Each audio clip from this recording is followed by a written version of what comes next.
Here's a fun history fact for you. Florence is the freaking coolest. Whether you're looking for art, literature, political schemes, larger-than-life characters, things being set on fire, the historical context for the best Assassin's Creed game, or the single greatest dome in history, this city at the beating heart of the Renaissance has it all. Thing is, Florence seems an unlikely candidate for a civilization-changing rebirth of classical glory. Even within Italy, it wasn't nearly the most powerful player on the peninsula. Venice ruled the seas, and Rome held the papacy. So to find out what made little old Florence so special, and to see why their ideas had such a transformative impact on Italian art and culture, let's do some history. This video is brought to you by Audible. More on that later. Florence has a pretty quiet start. First founded by Julius Caesar as a military camp in 59 BC, Florence got caught in the up and down of the Roman and Byzantine empires, eventually getting nominally glommed by the Holy Roman Empire in the medieval period. But the Alps are kind of a pain to cross, and the HRE is closer to an unsupervised geopolitical kindergarten than an actual empire, so Florence and their Italian neighbors were essentially independent, just chilling out by themselves in the quiet Tuscan countryside through most of the Middle Ages. But Florence, as we know it, starts with the adoption of a new constitution in 1293, which outlined a republican system that placed power in the hands of the mercantile and artisan elite. Rather than dumb, stuffy aristocrats, Florence was governed by a citizen signoria, composed of 9 people chosen by the city's guilds, who each served on 2-month terms. These priori worked in tandem with specific side councils like the 10 of War and the 6 of Commerce. It was a small group, but since it rotated so insanely fast, lots of Florentines had a say in how their city worked. While it's certainly no Venetian republic, it got the job done pretty well for the next 2 centuries. Florence also had the good fortune to back the winning side in a power struggle between the Pope in Rome and the Emperor in Germany, so they got the rights to play middleman on papal tax collection.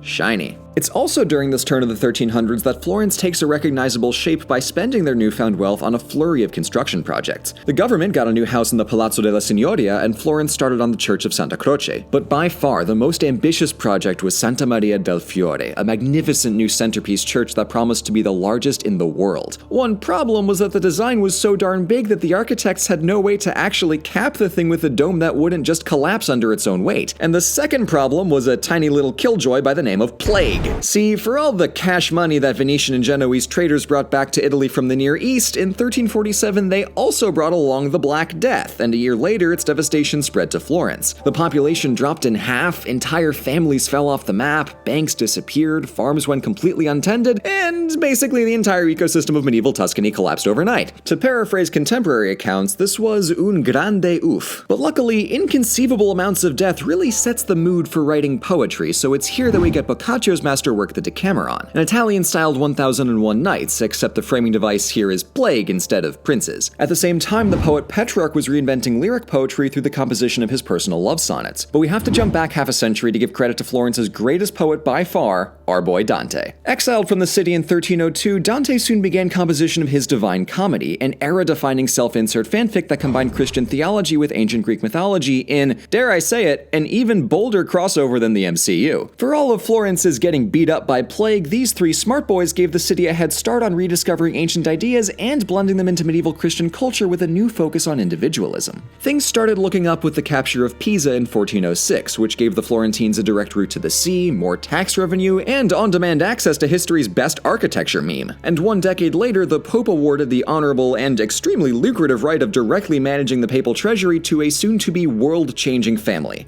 the Medici. With the enviable job of counting the coins in God's very own pocketbook, this family bank soon became the most influential and well-funded in Italy. But the Medici, and the young Cosimo especially, had a uniquely ancient view of wealth, seeing it as a means to glorify both God and Florence through great public works rather than something to hoard in a bank vault swimming pool. Don't get me wrong, these guys lived large and made it known, but they had a refreshingly patriotic attitude towards their wealth and felt a moral responsibility to spend it on Florence's greatness through cultural patronage. For instance, the Duomo wasn't just going to build itself after a century spent domeless, so the Medici financed its completion under the genius architect Filippo Brunelleschi. He invented radical new construction equipment and applied some straight-up wizardry to implement a self-reinforcing double dome, and without going off on a massive tangent, I'd say the results speak for themselves. Good dome. Meanwhile, our boy Cosimo returned from a brief year in exile in 1434 to effectively become the leading citizen of Florence. He didn't fully upend the Republic, but he pulled an Augustus and got really good at encouraging the guilds to appoint agreeable priori to the Signoria. Legal? Yes, but still pretty dubious. But with the funds of the Medici Bank in one hand and the reins of Florence in the other, Cosimo put everything that he had into the care of the city. From public buildings to privately commissioning artists like Donatello to even funding and stocking a public library to make the city's knowledge accessible to all. Cosimo loved the classics, and he even had a chief book scout who went on trips to the eastern Mediterranean to bring back rare ancient manuscripts from the Greek and Islamic worlds. Cosimo was a pretty cool cat, but his grandson Lorenzo took all this Renaissance-y business up to 11. He threw money at artists like Michelangelo, Leonardo da Vinci, and Sandro Botticelli, whose combined talents included painting, drawing, sculpture, architecture, anatomy, and also tanks. Everything Cosimo did, Lorenzo did shinier, and only enhanced Florence's reputation as the place to go for long-lost knowledge and groundbreaking art. The Florentine Renaissance wasn't just about picking up ancient Greco-Roman ideas after a millennium hiatus, but it was a continuation of what Dante had started, of applying ancient culture to a medieval Christian context with a deep focus on individual expression. This wasn't just a rebirth, this was radically new. See, I'm only biased towards liking Florence so much because I'm right. But for all his splendor, Lorenzo's Florence was not without trouble. Half a decade after a mining debacle in Volterra led to the city getting sacked, some conspirators in and around Florence decided that all that Medici banking money would feel a lot better clinking around in their pockets instead. The Pazzi family had already buddied up with Pope Sixtus and swiped the rights to manage the papal treasury, so the next logical step was to assassinate Lorenzo and his brother Giuliano and basically coup their way into ruling Florence.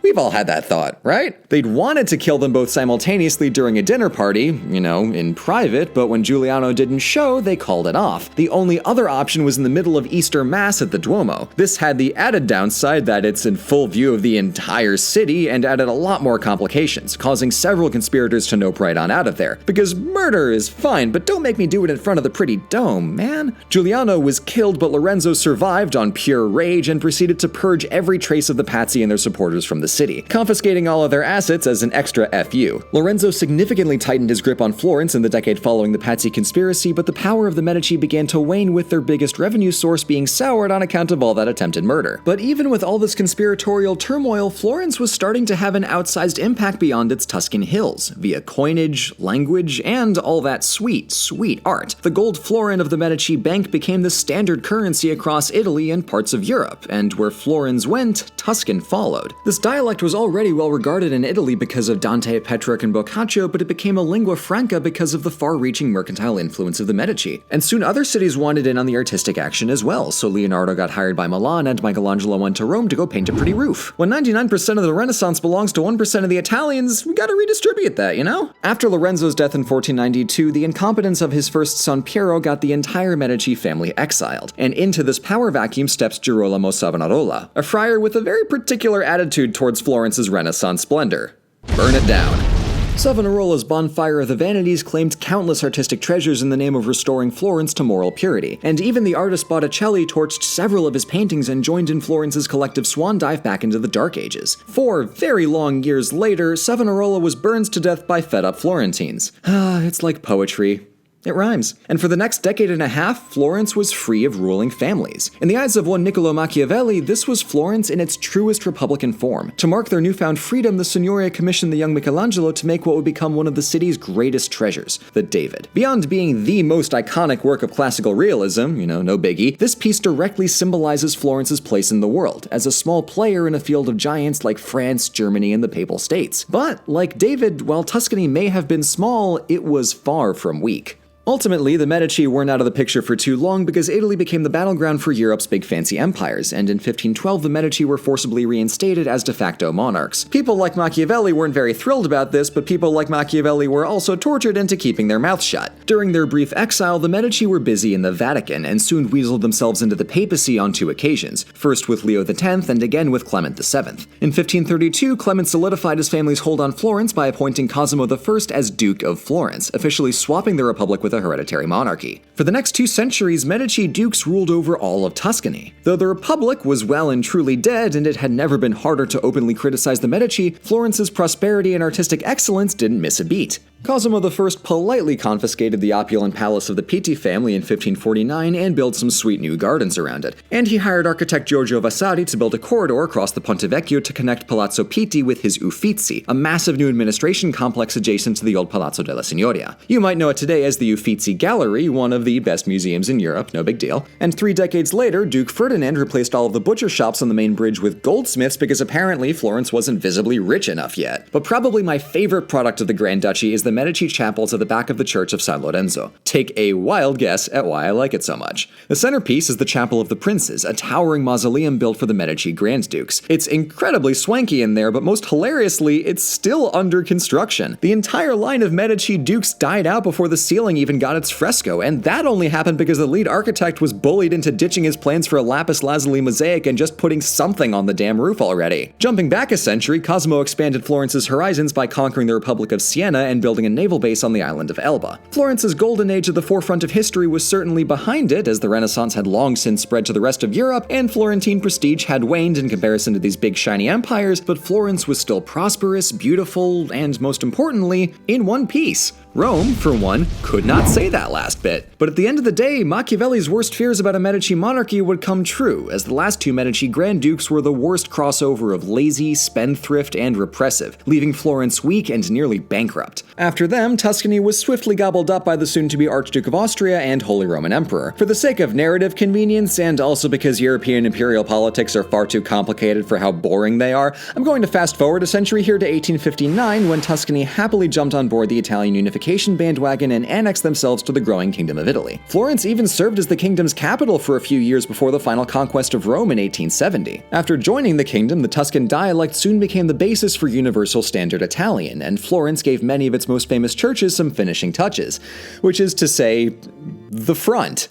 Yeah, so as it happens, Santa Maria Novella was the only major church to actually have a finished facade since the Renaissance. The Duomo was basically faceless until the 1800s. But now that it's actually done, I think it's a really neat touch that the red, white, and green color scheme of the cathedral is a perfect Italian tricolor. Mwah! So, with all this history behind us, we've got to answer our starting question. Why did the Renaissance start in Florence? Well, if it started anywhere else, it wouldn't have been the Renaissance. This movement was about rediscovering the ancient world in service of humanism, and what Florence may have lacked in power compared to its neighbors, it more than made up for in its people. From the great Medici patrons to their multi-talented creators, Florentines worked together over the course of centuries to push the boundaries of what was considered possible. And in doing so, they made Florence the world's capital of artistry.